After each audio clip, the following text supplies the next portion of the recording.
do you like our little slice of paradise? Well, I gotta tell you, nice to be somewhere without bars. You were in jail? Forgive my friends, they get really shy around strangers. My fault. I talk too much. Well, there's a party tonight.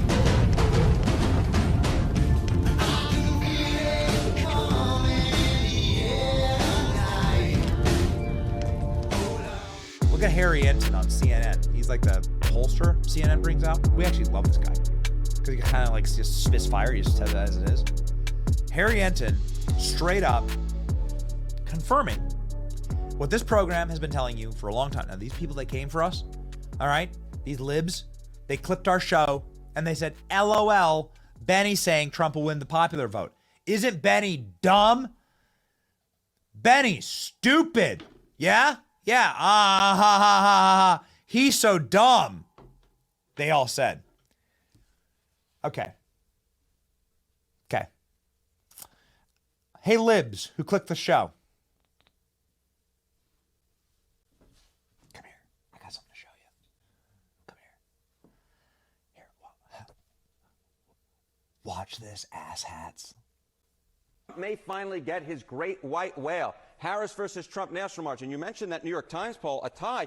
That's actually right in the middle of the spectrum when we're talking about recent polling data. You don't have to look very far to find Donald Trump ahead nationally. He was up by 2 points in the CNBC poll, up by 3 in the Wall Street Journal poll. Very close races within the margin of error. But then the same thing on the other side, right? You have Harris up by 3 points according to Ipsos. The Say 24 YouGov poll, that's a bunch of academics, also has Harris up by 3. But the bottom line is, with the popular vote, which we really haven't focused upon, a very, very tight race, John. Fact is, Donald Trump is very much in a position he could win the popular vote, which, of course, is something he would absolutely love to do. And would be something very different than we have seen compared to last time and the polling compared to last time. Exactly right. So I went back through the time machine, all right? I went back through the time machine to see where were the past 2 races at this point in the campaign. Look, Harris in the average poll right now is up by 1, well within the margin of error. You go back 4 years ago, Joe Biden was well ahead of Donald Trump in the national popular vote polls. He was up by 9. Even Hillary Clinton was up by 6 points. So now Donald Trump's in a position he really hasn't been before at this point in the campaign where he could truly compete, and we can truly say that the popular vote at this point is way too close to call.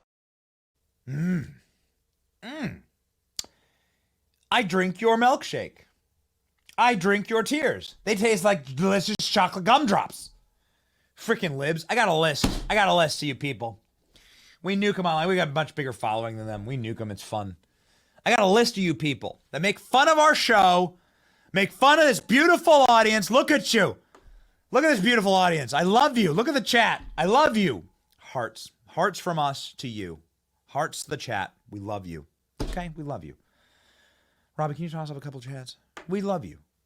You believed in us, and you follow the show. You believe in us. You get entertained. You salt the libs every single weekday with us. And you were right. You were right. We were right. 69% as it is predicted. We love the chat. We do the show live. Of course we do the show live. Everyone else claims they do it live. Some of these people, they pre-record. Do you know that? We do it live.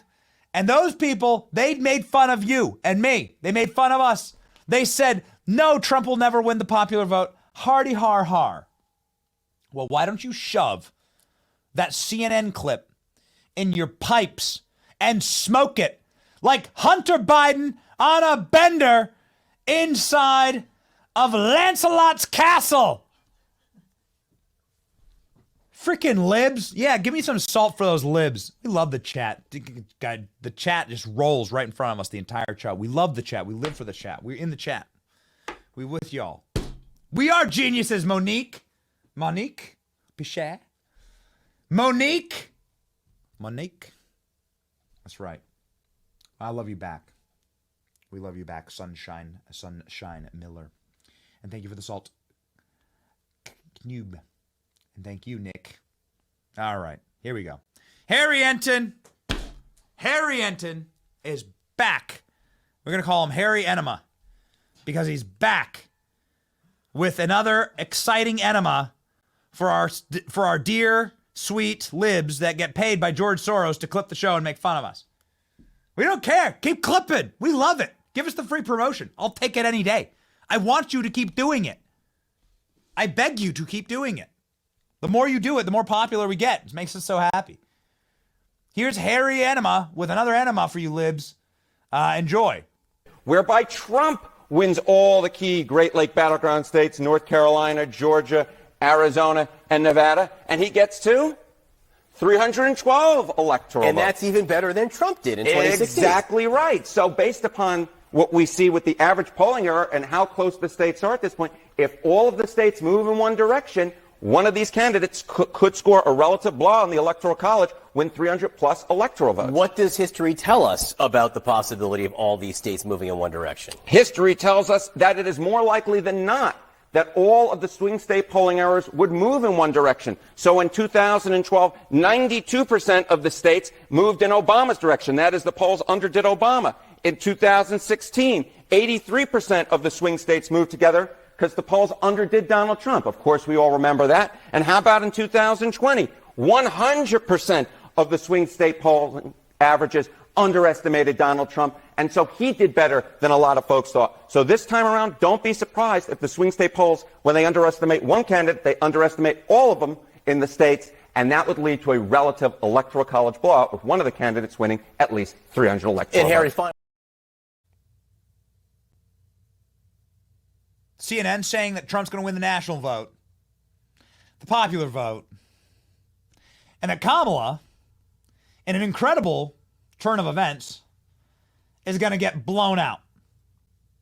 There's a huge reversal, by the way, for the way that it normally goes. Whoa! You mean whoa? Boys, are we back? Yeah, we're back, boys. Oh, man. We're back. If you're in New York, we will be heading to Madison Square Garden.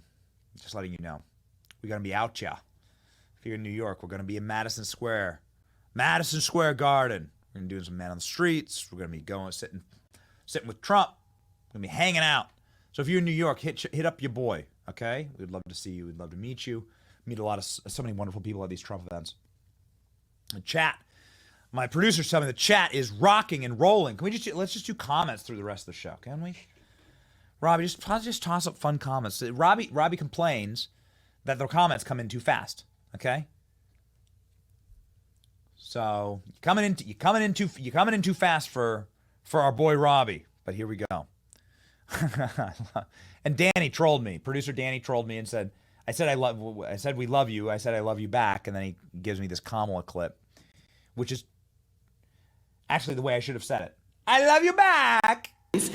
I love you back. I love you back. Except for I don't hate you. See, that's the thing. It's like if I hated you and I thought you were an idiot, then I would use fake accents with you. Actually, my favorite comment from our free gas video, which predominantly the people that came up and got free gas were black. Okay? That was the part of the town. That was just the neighborhoods of the town that we were in when we were in Tampa. All right. So the number one comment, I hope we pin this comment. We should pin this comment is Benny didn't use a fake accent one time talking with these people. Yeah.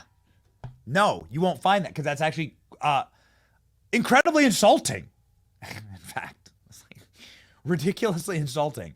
If I'm like out here changing my accent because I'm talking with a Hispanic person. Are you okay? Are you okay? We got Uber Eats. We got Uber Eats to the studio this morning because everyone's been working like literally. We've been working like overnight. Are you okay?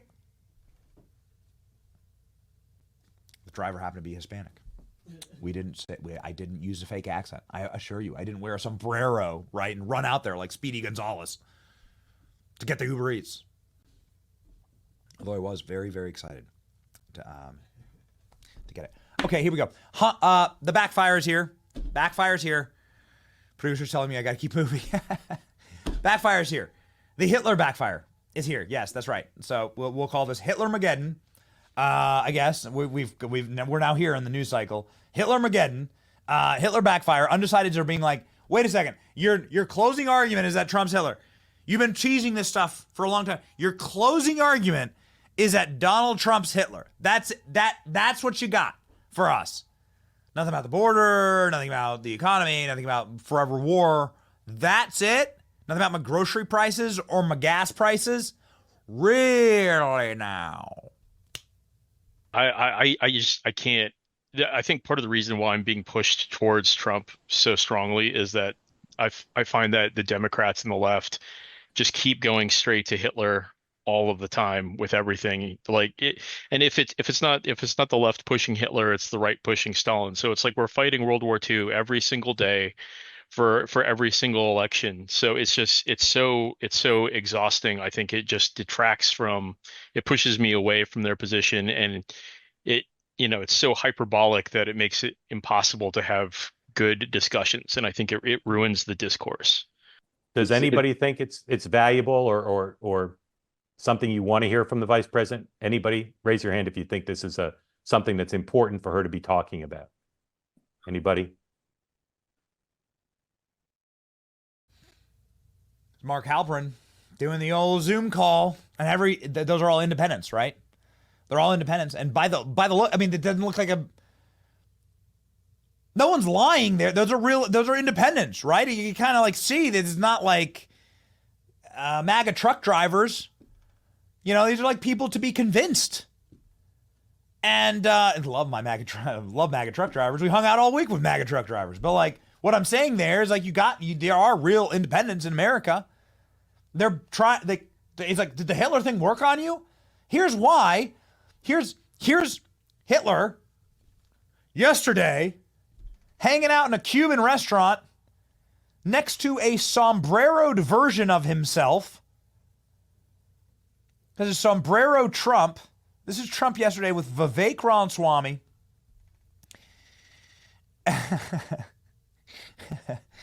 Marco Rubio. In a Cuban restaurant in Vegas. There's Trump in a sombrero. and a boombox. Chilling out with the Cubans. High-level Hitler activity here for Trump. It's so insane how desperate they are. They're so sad. The modern-day Democrat Party is that psychotic, overly medicated girlfriend. There he is. That psychotic, overly medicated girlfriend that's like off her meds and texting you. She's the ex-girlfriend. She's the ex-girlfriend. You dumped her like 3 years ago. She's nuts. She's crazy. And she's like texting you, right? And she's on a bender. Shut up! You're crazy. Stop taking crazy pills. Look at Trump. No photos of Hitler with a sombrero. I'm just going to state that for the historical record. That's literally true. Okay, here we go. Mark Halperin saying that the town hall that we covered yesterday with Kamala Harris is the last straw. So he's saying that Kamala Harris being incapable of answering questions at her own town hall. This is Kamala Harris debating herself on CNN. And boy, do we ever have a CNN clip for you. The CNN clip down to all CNN clips. Kamala Harris debating herself on CNN and losing somehow a debate with the Mirror made people say, nope, not going to vote for her. Go. I think the biggest story of the news cycle is, along with Trump loves Hitler, which we'll talk about, is her performance last night was the last straw for a lot of Democrats. No more. The more she does it, the better she'll get. Dan, talk about what you viewed about her performance last night. Why it's considered in Democratic circles to be such a disaster. Yeah, I think the good news was she drove her message. As you said, Trump, the Hitler remark, Trump is a fascist. That is in most headlines, in most opening paragraphs of the story. And for people who don't pay attention day in and day out and glance at the news, in that regard, it was mission accomplished. The challenge is, as we've talked about now going back to August, is, and you heard it in the questions that were asked to her last night, people who want to know more about her. And what you saw last night, time and again, was when she was asked a question, and I don't believe a single question was like totally out of the blue where, like, you know, anyone on this Zoom would be taken aback of like, ooh, that's a curveball. Nobody had anything nice to say about Kamala Harris.